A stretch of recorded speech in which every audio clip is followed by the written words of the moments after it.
had that as her authentic response. But that doesn't matter. Baker Mayfield is in a position, I said this yesterday, but I really want to hit it home. Baker Mayfield, do you, but just don't do me in. And he did Hugh Jackson in when Hugh Jackson was literally trying to protect Baker Mayfield, saying, look, son, you're drafted #1 overall. I don't think you're that kind of good. But let me bring you along slowly. And I understand we have a marathon to run together if we're going to run this together. But that turned around quickly because Baker Mayfield found some success. And then he ran Hugh Jackson off in that situation and really didn't handle it with class, whatever you may think of how their divorce went. But now you look at Baker Mayfield and you start to realize there are other quarterbacks out there just doing better. I already pointed out Joe Burrow, but when you're a first pick overall, it comes with a different expectation, bro. I was a second-round choice, and I remember when we got to Buffalo and our first-round choice, who was Antoine Smith, running back, good running back, especially early. You should have seen the attention difference, disparity between how they came at Antoine and they came at me, to the tune that when we were in the van going back to the airport, we were both like, yo, they are on your head. They would say, Antoine, you have to do this. Antoine, you need to do this. Antoine, go here. Antoine, expectations up to here. Oh, come on over here, Marcellus. And I was almost an afterthought, which was great for a guy who needed that time because I was a late bloomer. Baker Mayfield, I think you're a late bloomer at best. You may not ever bloom at all, and that may be the problem. But that's kind of hard to tell Emily. All right, we got to bring in Fox NFL analyst LeVar Arrington for this one. So, LeVar, LA, what's your reaction to Baker's wife, Emily, defending him on social media? Yeah, I'm with Emily on this one. Contrary to what you guys have both said, and let's point this out. When you're trolling as a Cleveland Browns fan, you should not be trolling any players. You should be trolling the organization. All right. Now, we can look at it. We can make it about a player. We can make it about a wife. We can make it about a coach. But think about this. All right. You look at this team. They've had one Pro Bowler in the 2000s at the quarterback's position. Can y'all tell me his name? And can you tell me the year? I guarantee you can't. Since when? Derek Anderson. 2007. Damn. The only quarterback to be a Pro Bowler for the Cleveland Browns. That's damning information, all right? Think about this. Overall, they have made 36 games, played 36 games in the playoffs during the history of this modern-day team. And they've only won 16 out of 20, all right? How many conference championships have they appeared in? 5. You know how many times they've won? Donuts. All right. Damn. So if y'all going to start throwing darts at Baker Mayfield, please. then you got to throw all kinds of shade and all kinds of hate and all kinds of justifications towards every single person that has truly ever played for the Cleveland Browns, because the organization has stank for a long time. Emily, please pull up a seat next to LeVar. I have a lesson for both of you. Come on, Emily. LeVar, don't talk to me about a lack of weapons for Cleveland. The Cleveland Browns have... I didn't say lack of weapons. You said, I said okay, they suck. Don't talk to me about a lack of historical Pro Bowlers for the Cleveland Browns, please. Why? Because the Cleveland Browns have not one but 2 Pro Bowl receivers. Cleveland Browns have not one but 2 Pro Bowl running backs. The Cleveland Browns have a Pro Bowl tight end. I can give you names. Jarvis Landry, Odell Beckham. Pro Bowl caliber receivers, have been to several Pro Bowls. Wait. Pro Bowl running How backs. many have they been to in Cleveland? Whose fault How many have been to in Cleveland? Whose fault is that?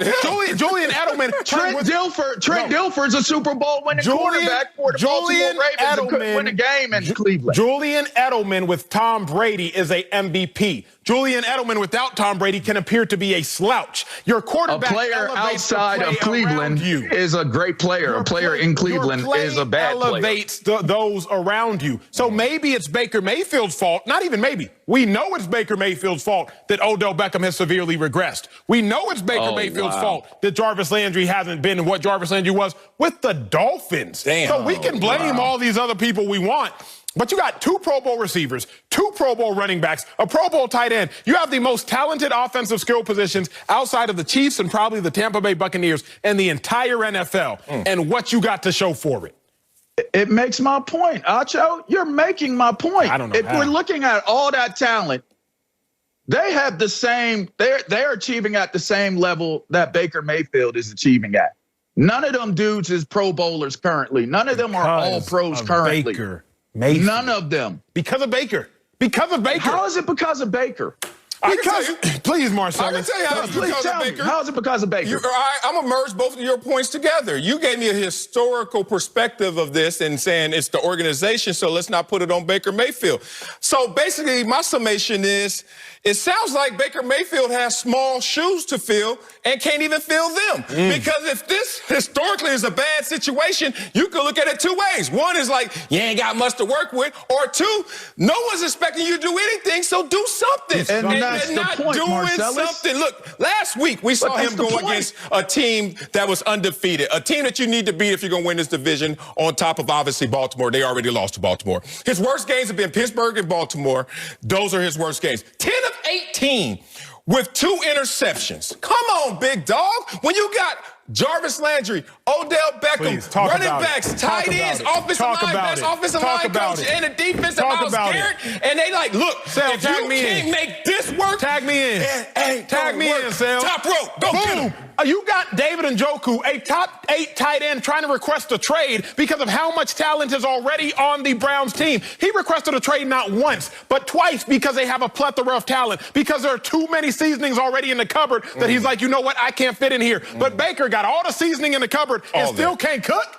How you got Tony Sachery's, how you got Lowry's, how you got garlic powder, how you got Jamaican black pepper, how you got all this seasoning, but you still got a bland meal, LA. Make that make sense. Yes, and that's the reason why Emily came out and had to say what she needed to say. It's because you got delusional aspects and viewpoints and vantage points of a failing organization. They made it to the playoffs one time in the 2000s. They made it to the playoffs one time in the 90s. The only time they've ever had glory years was mid to late 80s.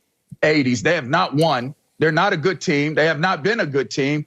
And to place that at the feet of Baker Mayfield solely and exclusively is irresponsible. So if I was his father, I might sit there and have a reaction to Cleveland Brown trolls. As you mentioned, Marcellus, those shoes aren't big to fill. Hell no. It's not big. It's not a heavy, tall task to do something decent in Cleveland. So the bottom line is Cleveland fans need to shut up if they're sitting there criticizing one of their #1 overall draft picks, because you don't have anything to say, well, in our glory days when we were this, because you don't have that. It doesn't exist. So to sit there and say that Baker Mayfield is the reason why this team is failing I think it's irresponsible, and I'm glad Emily jumped out there and put people in their place, because y'all stank before Baker Mayfield, probably a stink after him. LeVar, may I ask you a question, sir? How long you been married, sir? You're a married man, right? How long?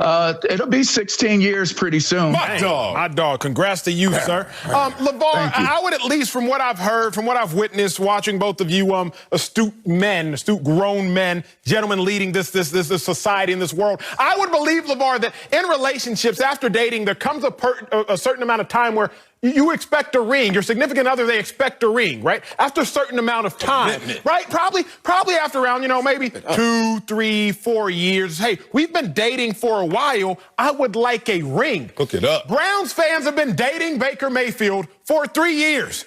I can't blame them for wanting a ring. We see that across all levels of relationships. After a certain while, you want a ring. Don't tell me, Emily, that, it's going to take a certain amount of time. We don't want to hear that. Browns fans, a dog pound, they don't want to hear that. After about 3 years with a litany of Pro Bowl picks, a litany of talent, I don't want to hear about the time anymore. You want to know the problem with your analogy? I want this ring. That's what the Browns want.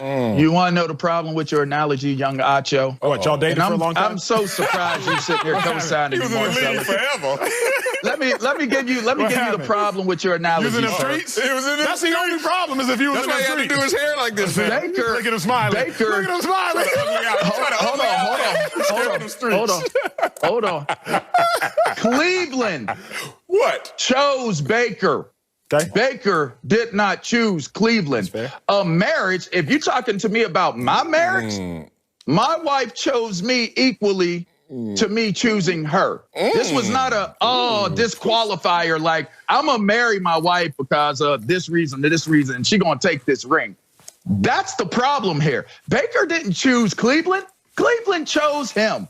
So this marriage that you're talking about was an arranged marriage. So there may not be a true love affair here. And if that true love affair isn't with the bands, so be it. Maybe there's greener pasture somewhere else. But all I know is that this routine has happened before. There's been marriages to Johnny Manziel. There's been marriages to Tim Couch. You know what? It ended the same exact way. It's a divorce.